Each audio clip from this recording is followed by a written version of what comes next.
If you attended the breakout session on the discourse strategy, I want you to think back to some of the things we did and some of the things I said. Hopefully you heard me say several times, remember, we don't want students talking just for talking's sake. We want to make sure that we help students to sound like a book. When they're talking with each other, not just ELs, but all students also, because aren't all students academic language learners?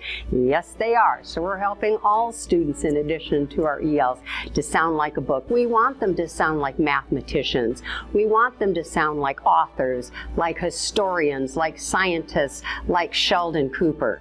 But we're going to have to make that happen, and hopefully you'll remember some ideas such as the word bank idea that I gave you when we talked about discourse.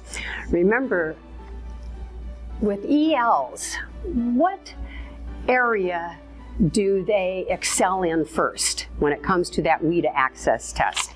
Think about, do they do best right away in listening and speaking, or reading, or writing? Well, hopefully you're saying, they do well sooner in listening and speaking than they do in reading and writing. So let's look at it from a strength-based perspective. Let's take their talking and make it a precursor to writing.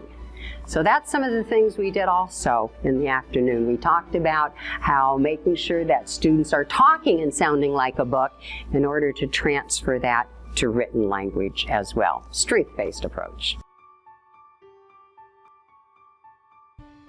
Another session in the afternoon, we used the thinking language matrix.